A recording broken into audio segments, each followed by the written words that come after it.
Imbes na Martes at Linggo lang silang magkikita ay gusto na siyang makita ni Nina araw-araw. Kung dati ay puro sarap lang ang binibigay sa kanya ng kabit, ay tila nakikita na ni Sergey si Nina bilang isang bagong pasanin.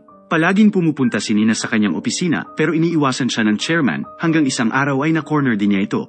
Inanyayahan ni Nina ang kanyang Prince Charming na sumama sa kanya sa teatro, ngunit giit ni Sergey ay busy siya sa trabaho.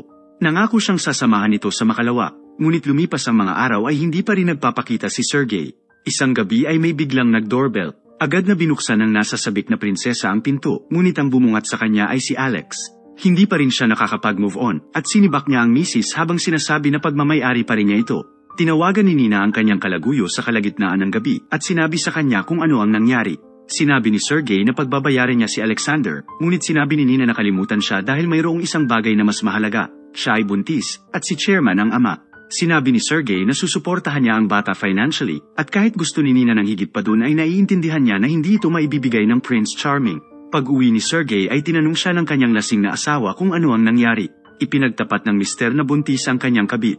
Giit niya ay walang magbabago, ngunit pagod na si Tamara. Hinalikan niya si Sergey at tuluyan ng nagpaalam. Samantala, nasa parke si Alexander nang bigla siyang bugbugin ng dalawang lalaki. Sila ay binayaran ng chairman para turuan siya ng leksyon. Pagkalipas ng mga araw ay pinagawa ni Sergey ng sariling travel agency si Nina. Ang best friend niya namang si Lara ay nakatuluyan